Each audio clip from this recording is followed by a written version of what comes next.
Hello, and welcome into the CatCast. Here, as always, is your host, Cat Kennison, to bring you another funny podcast, maybe? Hey, I can't stop doing today. I was out for a few days, and all of a sudden, I'm on a podcast push, and I have third one today, but I don't care. I want to do another one. It's based on the last one we just did, PODS. And it's lock that up. Sorry about that. Gotta have that armrest up. It's based on the PODS one, but the greatest thing now about AI is the summary. You can summarize things and stuff with the AI. Tells you about your stories, about what you're talking about. Get the tablet over here. So we're going to continue with this PODS topic that we did. And I'm going to read you some of the AI things that it has looked up for us. Let me move this over a little bit so I'm not blocking my face so much. I want to make sure that you guys can see my face. Sometimes I get blocked. Hopefully you can still hear me there and see my face better. All right. Anyways, we did the podcast on pods, the storage containers. And the AI will allow you to do summaries. It also does other things. You can ask, it'll have all kinds of questions that you can click on, and then it will give you responses. And I started clicking on these and just started laughing hysterically. And I was like, I have to share these on the podcast because it's better than the original podcast that I just did. I read these a couple times, and I'm like, this is like Spock logic straight up, and I love it. And I'm like, I have to share this because how I'm into Spock and logic. Okay? So some of these are just downright. You'll get. I want to start the podcast right now. When we run out of stuff, I'm just going to stop it since this is the third one, so it may not go a full 30. But we'll just see how it goes. So after I did the summary, it gives me other questions to click on. First one I like is, and if you haven't seen my podcast about pods, you probably need to watch that before you watch this one, but not necessarily. You'll probably still understand it. But I'm just letting you know, we're basically going to be referring to the podcast right before this one. So it may be better if you watch that one, but you might listen. You might listen to this one first and then go back to that one. Who knows? You may be like, oh, I got to see now the one. You might want to go and go to the prequel instead of the sequel. Whatever. I don't care how you do it, but this one is funny, so we're going to go with it. So the first question I picked on was, how does the driver handle difficult customers?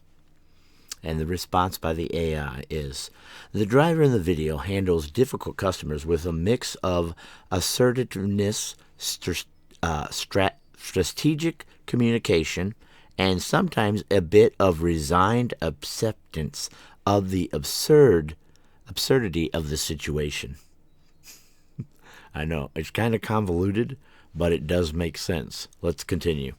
Standing their ground.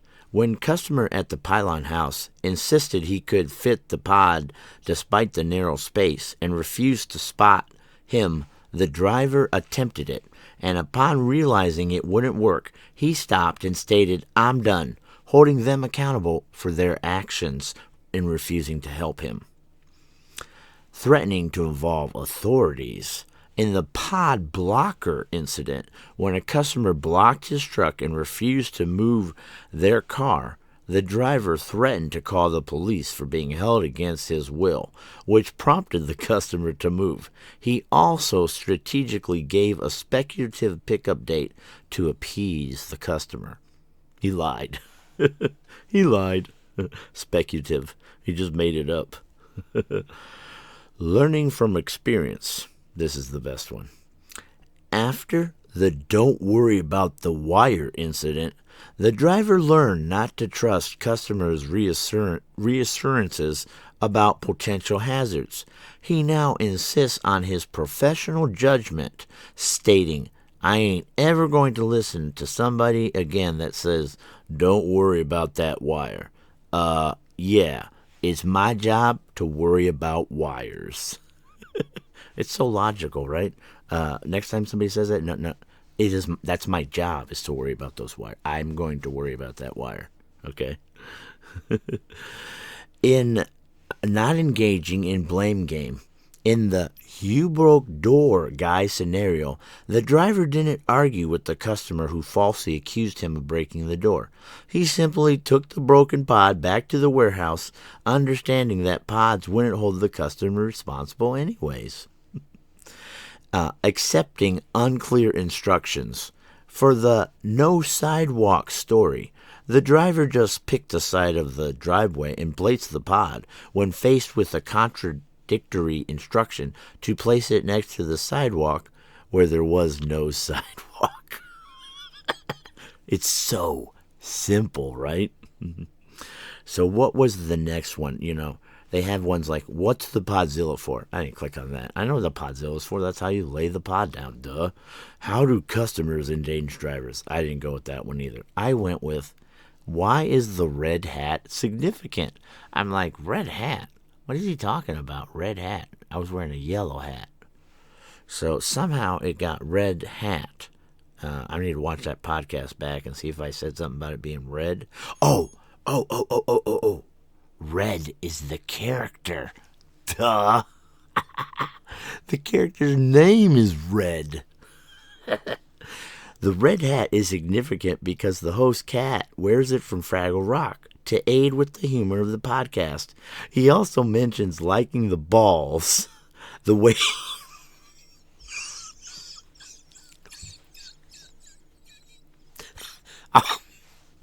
I'll get it.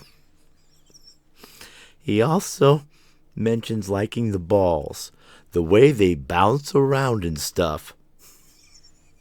It's a visual cue to set a lighthearted and funny tone for the stories being shared.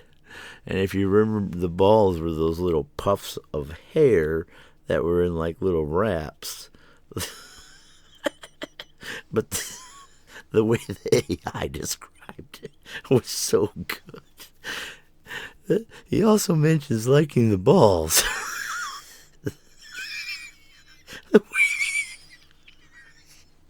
The way they bounce around and stuff. All right. We had the choice of going with, how does the driver maintain sanity? I didn't pick on that one. That's probably a good one. What rules do customers ignore? Or, why are customers so clueless? I went with, why are customers so clueless? The video does not explicitly state why customers are clueless, but the speaker implies it's due to a lack of understanding or experiencing regarding the complexities and danger of the PODS delivery job. Yeah. This stuff is so to the point, even an idiot could understand it. Even an idiot could understand this stuff now. The speaker highlights that customers often think they know how to do the driver's job better than the driver. They don't understand the space requirements for maneuvers, the risk of soft ground, or the time it takes for certain operations. The speaker also contrasts the driver's practical experience with what he describes as college degree bosses who know nothing and have no experience with the actual work. Essentially, the video suggests that the cluelessness stems from a disconnect between the customer's assumptions and the reality of the job's demands. Oh, man, this is earth-shattering, isn't it? It is so common sense, but I love it. I love it. All right. How do cats enhance the podcast? Ooh, I should have picked on that one. How do cats enhance the podcast? I didn't pick on that one. What makes PODS driving difficult? I didn't pick on that one either. I picked on why avoid, don't worry about the wire. This is my favorite. Okay. This is my favorite. Don't eat or drink anything here, okay? The PODS driver should avoid listening to customers who say, "Don't worry about that wire," because in one instances, doing so led to a major power line being broken, which caused a power outage and required fire trucks, ambulances, and police to respond. The customer who told him not to worry then got upset because their food was spoiled due to the refrigerator turning off. The incident taught the driver of a crucial lesson. It's his job to worry about the wires, not the customers. He now understands that disregarding potential hazards based on a customer's casual instruction can lead to serious and dangerous and costly consequences. I mean, this is basic. You could just read this out of a book to a customer when they tell you, "Why can't you do this?" And you could just say, "This is why." Every pod driver from now on needs to watch this podcast, and any one of these questions now, you can read this stuff right back to the customer and say, "This is why we don't do it." I know, Kat, you are incredible. All right, let's keep going. Let's see here. How does PODS manage damaged containers? I didn't care about that. How do customers misdirect drivers? I didn't do that. What legal risks do drivers face? So I did that one. And that one, it says, doesn't really talk a whole bit about the legal risks that they face. But we'll go to the "Don't worry about the wire" incident. Hitting the major power line resulted in fire trucks, ambulances, and police responding, indicating a situation that involved public safety authorities. Although it doesn't state the driver faced direct legal charges, he did, however, worry about being fired or written up. Regarding the beer pod story, the speaker noted that whoever put the beer in there broke a law by including alcohol, which is prohibited in pods and also violates company rules. It's mentioned that the company didn't tell the police, but the act itself was unlawful. The video implies that the driver the people that put it in the pod. The driver has no idea what's in those pods. They're locked. So here the AI is wrong. The people that put it in there are liable. The driver doesn't know what's in there. That's why you rely on the people to actually follow the rules. Let's go back to some of the ones that we skipped. How do cats enhance the podcast? I want to see that one because I skipped that one. Now I want to know what it is.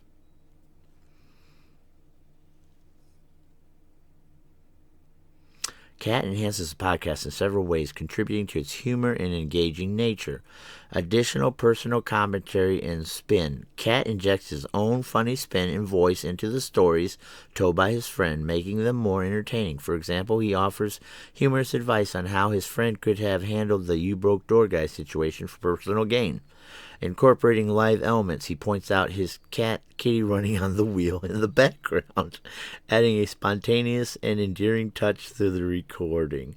Setting a humorous tone, he wears a red hat from Fraggle Rock specifically to aid with the humor. Building anticipation, Cat begins with a humorous disclaimer, warning listeners not to eat or drink due to the stories being so funny, which sets a high expectation for humor to follow. Expressing personal enjoyment. His own laughter throughout the stories, particularly during the "Don't Worry About the Wire" and Beer Pod segments, is infectious and adds to the comic effect. Encouraging storytelling. Cat actively encourages his friends to share their real-life anecdotes.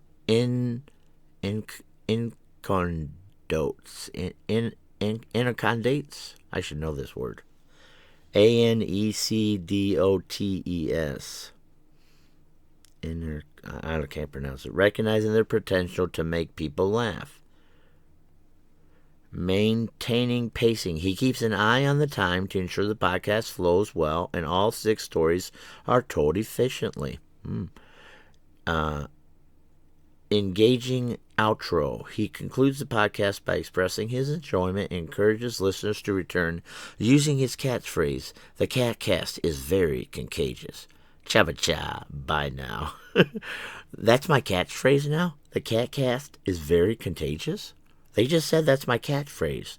That's my catchphrase. Catch phrase. Get it? C-A-T. Cha-cha by now. Oh, man, that was a good one to pick on. I love this stuff. Being able to just... What makes PODS driving difficult? Let's pick on that one. Let's see if that tells us. I just love it. You can pick on something, it tells you. Several factors, such as highlighted in the video. Difficult maneuvering with large equipment. Drivers operate large vehicles with a podzilla mechanism to take the pods off the trailer and set them in place. These storage units are substantial, ranging from 8 to 16 feet long, making precise placement challenging. Duh. Safety concerns. The equipment and large pods pose significant safety risks. Drivers must be extremely careful to avoid accidents, as doing the wrong thing could result in serious injury, such as losing a leg or even death. Lack of space for maneuvers. Often there isn't enough room to perform necessary maneuvers. Drivers might need a parking lot amount of room for turns, or the ground might be too soft, causing tires to sink and the vehicle to get stuck. Time-consuming operations. Setting up and moving a pod can take almost an hour, adding to the complexity and time pressure of the job. Customers underestimating the job. Many customers incorrectly believe they can do the driver's job or that it's easy, leading to unrealistic expectations and demands. My God, this is so brilliant. I keep reading this stuff. I'm like, the lady that's a boss of the POTS, she needs to learn all this stuff. I don't think she knows any of it. I don't think she does. I really wish she would watch this and learn about what her drivers actually have to go through, because from what I hear, she has no idea. I knew one time a lady that worked for the garbage truck service, and she was customer service, and they made her for a week go ride around in the garbage trucks with different drivers, so she knew what it was like. So when a customer called up and said something, she could say, well, that's probably because of this, or that's probably because of that, or I was out there with a driver and we had to do this exactly because of this, and that's probably why that happened. She had experience. They didn't put her out there forever. They put her out there for a week, and she had lots of different scenarios with different drivers that prepared her for then when people called in to complain. And it was very smart of them to do that, because otherwise she would have not had any idea what the drivers had to go through. Customers giving poor or contradictory instructions. Drivers frequently receive unhelpful and impossible instructions, such as placing a pod next to a sidewalk when no sidewalk exists, or being told, don't worry about that wire, which leads to a dangerous situation. Dealing with unreasonable customer demands. The hardest part of the job is often telling people that the certain requests are not feasible and dealing with their insistence that the driver should be able to do it, which the host describes as craziness, because it is. For you to tell somebody how to do a job you've never done and they are doing is crazy. It's actually insulting to most people that do the job. I'd be like, I'm a photographer, and most people think they could just start doing what I do, but they have no idea. If I started giving them lights and said, okay, go set this stuff up and take a picture, they'd have no idea what to do. They'd pull their phone out and just get click. I'm like, that's not what I do. That's just, available light snapshot picture. That's crap photography, So that's what it all comes down to. It is so insulting. You would never tell a doctor that they don't know what they're doing if you're not a doctor, would you? Would you ever tell a doctor, hey, doctor, I don't think you're doing that procedure correctly? Are you a doctor? No. What do you do? I'm a janitor. I'm just using ridiculous points to make my point. How does humor help drivers? Let's listen to this one. How does humor help drivers? Humor helps pod drivers, particularly the host's friend, copes with the often absurd and stressful situations they encounter on the job. The host explicitly states that his friend's job dealing with crazy customer means the only way you can actually stay sane is to understand that you're the only sane person and everyone else around you is crazy. It's true. It's true. Man, they bring up my points to me, and I'm like, I made that point? That's a good point. That's a good point. By sharing these hilarious and crack you up funny stories, the drivers can process and extenuate stress. Telling these stories to the host helps the driver deal with the frustrations of his job. As the host mentions, tell me these stories and we're going to tell them online. They're going to be freaking hilarious. People going to be laughing their butts off at this stuff because it's real. Gain perspective.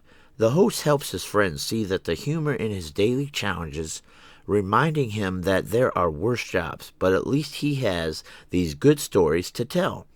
This reframing helps the driver find a positive aspect in his difficult experiences.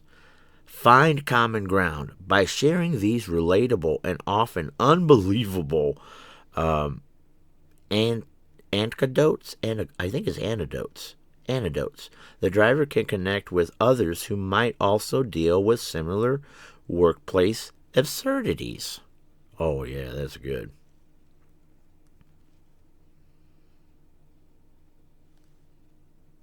I think that's about all I got. I think we went through most of them. And I love that AI stuff now.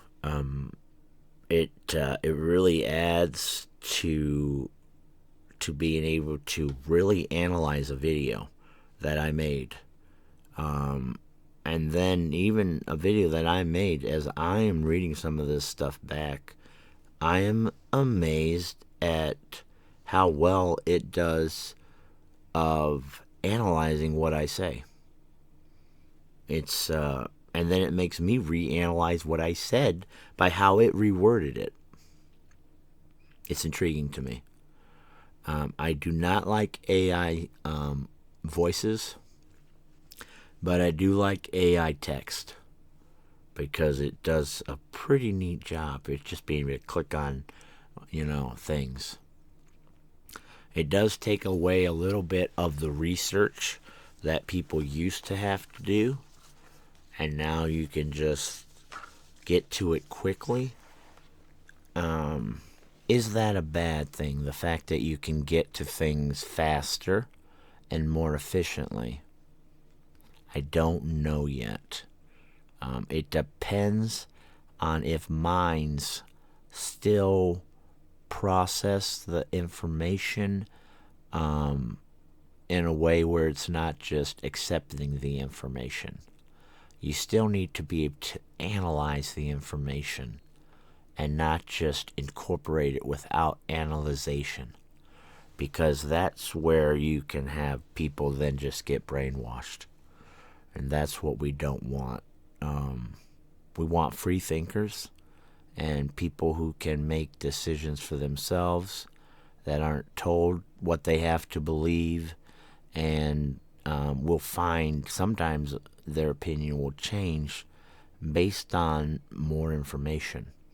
Where you have some people that, even though they get better information, because they have been on that stance for so long, they don't ever want to leave that stance, because then it means they were wrong all along.